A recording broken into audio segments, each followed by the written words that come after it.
last but definitely not least of our speakers, again, completely different perspective. So we've had some general examples of social enterprises. We've had the Southern African perspective. And then now we are very proud to also have Noa Lodeizen from Ashoka Netherlands, but it's part of a worldwide organization that works in the same area, but again with a different view and a different context.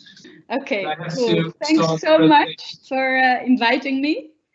By the way, it's not so different as John described. I think we're quite aligned, and I think I quite maybe add another layer or add to his story in a different way. But thanks a lot for the beautiful stories I heard so far. It seems that never before the impact of humanity on Earth was so decisive for her well-being and its future as now.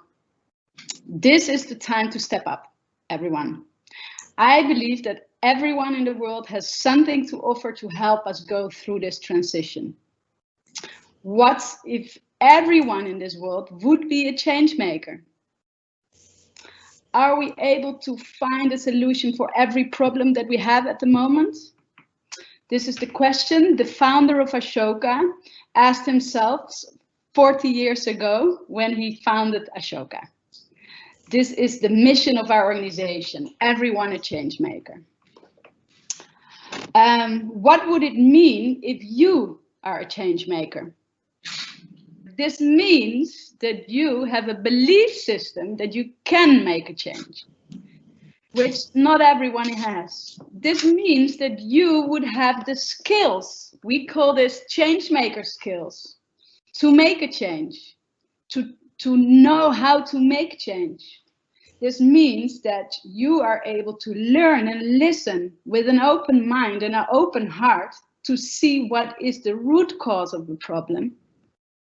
This means you are able to find a creative solution. This means you listen to yourself, knowing what you love, what your purpose is, what gives meaning.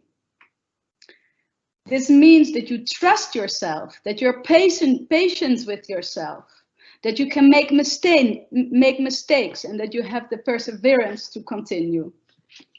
We believe that everyone can be a change maker, but it starts with believing in yourself.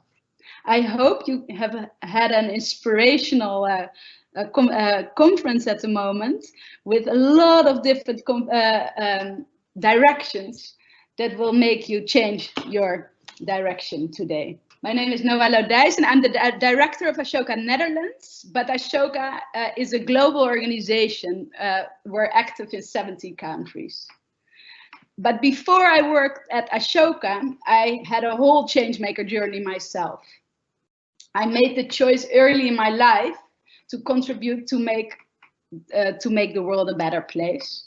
My father was a war victim, and I learned there at a very young age how horrible people can be with each other and how horrific the world can look.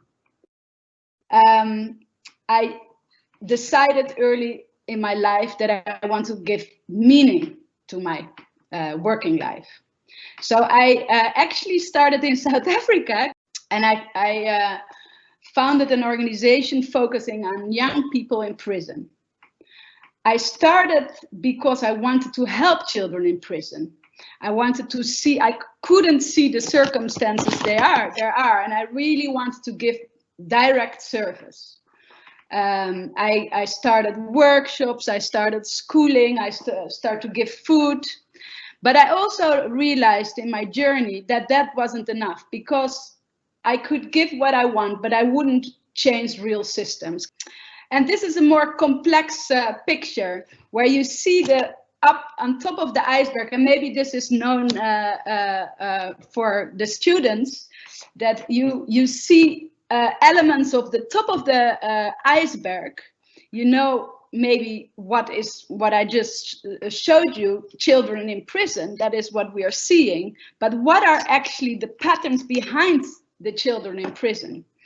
And this is, I've been working in this organization for 15 years, and there's been a long journey, but I learned to actually get deeper and deeper into the patterns. I learned to see, I started in South Africa, I worked then in different countries in Africa and then in South America, so I started to see patterns. What's happening? Why are those kids at such a young age in prison? I discovered the underlying structures. What is really happening? And I saw what the mental models were behind this, and what the transition that was needed to happen. And I started to be creative in all kind of ways. So this was a journey. And one of the topics in our organization, we always say we need to love the topic. The solutions can come over time. You can try to figure out different solutions, but you need to just dig deeper into the problems. At the end, or one of the solutions of our of this whole organization, we set up a consultancy firm run by young ex-offenders, helping the rule of law change their system for young offenders, but also helping social workers how to reach those youth at risk, and also youth prosecutors actually get trained by those young people in prison. And with doing this whole initiative, we got a livelihood for those youngsters. We changed underlying structures. Just if you go back to the slide, I try to change the underlying structures, but also the mental models. How do we look at those youngsters that have been committed a crime? What is our perspective on that? Why did they commit a crime? And how can we actually prevent for them to make a crime? And actually, are they not valuable? Should we lock them up in prisons forever? Because that's actually what really happens. Or actually, is there a value with those people? Can they actually contribute positively to society? So I tell this story because this is an example of why I became an Ashoka Fellow about 6 years ago, and that is also why I at the end joined Ashoka, because Ashoka supports social entrepreneurs around the whole world. So at the moment we're supporting more than 3,500 social entrepreneurs that went actually through a similar journey like I did. So it wasn't only the focus of, or the social entrepreneurs not only focus on the upper part of the iceberg, that the problem you see, but they actually went into a journey to discover what are the root causes and what can we do around the root causes. Ashoka Connects is actually one of the largest organizations that is focusing on social innovation, and we spread all the different stories, but we connect the social entrepreneurs with businesses and education. Why I was telling the story about changing education, changing your own mind to become a change maker, that's another big part of our work. So in the first place, we are focusing on the example social entrepreneurs in the world that are system changing, and we help them to scale their impact. I'll talk a little bit later about what we mean with scaling impact. And with them, together with them, we're actually, with them as ambassadors, we're focusing on how can we change our education systems, or how can we actually change learning around the world to change our minds around everyone a change maker. So we offer the change maker skills, change maker education, and we hope we partner with universities and all kinds of organizations. And other thing we do is partnering with bigger institutions, with big corporates, and we support them within their company to also become a change maker, environment where all individuals in an organization transition into finding their purpose how to contribute into changing the world. And this is, we call it a changemaker company. Examples of corporates we work with is this quite a lot: IKEA, Google, UBS, Philips, Microsoft, Danone. What we do, for instance, with Philips, and Dutch example, Philips supports us, we support Philips. Philips supports the social entrepreneurs that are working on access for health, because access for health is really important for Philips. So they help them scale, but they also help collaborate. They get new innovative ideas from the Ashoka Fellows, and together actually they can actually scale the impact. But we also help Philips to transition their own company. They have still old models that are not helping our changemaker world. So in that way, it's a win-win, and we partner. And those things are also a journey. It's not a short-term project, but those journeys can take long. So what are those Ashoka Fellows? So this is a very rigorous process to become an Ashoka Fellow. We look at what kind of innovative idea does the Ashoka Fellow has, what is the social impact, and then I refer back to the first slide, the system changing impact. So are they actually really looking at the root causes of a problem, and do they actually have systemic solutions for those problems? Are they entrepreneurial, their creativity and their ethical fiber? And then they are lifelong Ashoka Fellow. So we believe, because we have such a rigorous system, that once you are a social entrepreneur, then you stay forever a social entrepreneur, because this is really a deep process. You don't do that just quickly or to actually show your friends what you're doing. You do this because you really, really want it, and you believe it, and you find meaning to it. A few big names, just to understand our network. Casey Fenton, he invented couch surfing. He was one of the first inventors of the sharing economy. Airbnb took over his idea, but created a business model around it. He facilitated one-on-one interactions with strangers. So he created the system where you could sleep over. Again, businesses got inspired by it.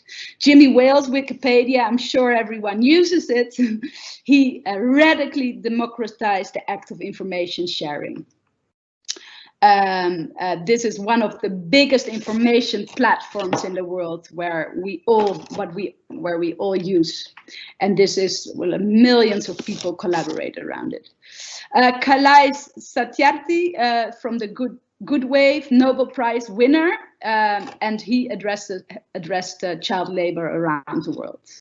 Some other maybe less known examples, but I just wanted to give a bit of a picture. What kind of initiative do we have? This is initiative Apopa by Bart Weetjens, a Belgian guy. He trains rats, so he loved rats when he was young, and he figured out that the nose of a rat is extreme good, and that they are able to smell landmines. And by his initiative, he actually cleaned whole countries. And he also figured out that they can detect tuberculosis in blood samples. So with this initiative, this is a big organization by now, he really made a big change. And again, a mindset change around rats. Another perspective, Frank Hoffman trains blind women, become certified breast cancer diagnosticians, so he figured out blind people have very little opportunities in work life. He figured out what can they do really well. They can feel much better because that's where their sense is. So they focus all their senses on feeling, and he discovered that they actually can diagnose breast cancer much quicker, and in that way this organization again scaled a lot around the world. So these were just a couple of examples. What do we offer as an organization? Maybe I don't go in details around it, but we offer a community. Funny enough, a lot of social entrepreneurs feel very lonely because they are a bit weird. So we offer a community with like-minded people. We have a powerful network. We connect them to a lot of others. We give them visibility, identity, help a lot with knowledge, skills, and pro bono, but also money.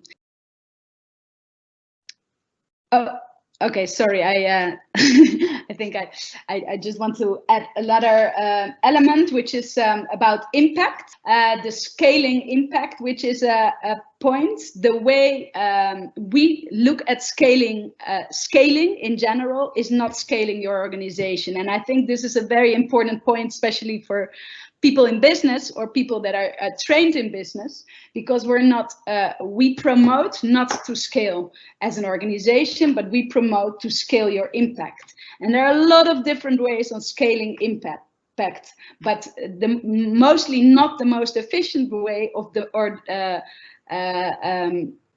best way is actually becoming a really big organization. But we believe it is most impactful to spread your ideas. And this can be done in a lot of ways, by open sourcing, for instance, social financing, licensing, training others, strategic partnerships, and collaborate with others. Last thing is something that I focus a lot on how do we actually collaboratively make that big system change? Because if we really talk about system change, this is something we need to do collaboratively. And this is something all students actually also need to learn if they become in the next or if they become in the working life again, because most people don't know how to really collaborate, especially if we talk about real impact. That is something where we can really make a change. So my question to you, what can you do? And I would ask, think about what you will do as a change maker. And I just want to remind, going back to the beginning, believe in yourself is the first thing, which is the most hard one. Because do you really believe that you can make that change? That is a big step. Choose something you love. And that is really something I want to give away, because you need the perseverance to really continue. And you only have the perseverance if you can do something that you love. Because if you start an organization or a social impact organization, you will fail sometimes. You're gonna be in difficult times. But if you do something you love, you can deal with it, and you can have the perseverance. And then another thing, and I think I heard John saying that as well, act and learn. Just do it and learn, do it and learn. And don't try to make the best organization on paper and then actually already lost time, but just do it. That's it for me.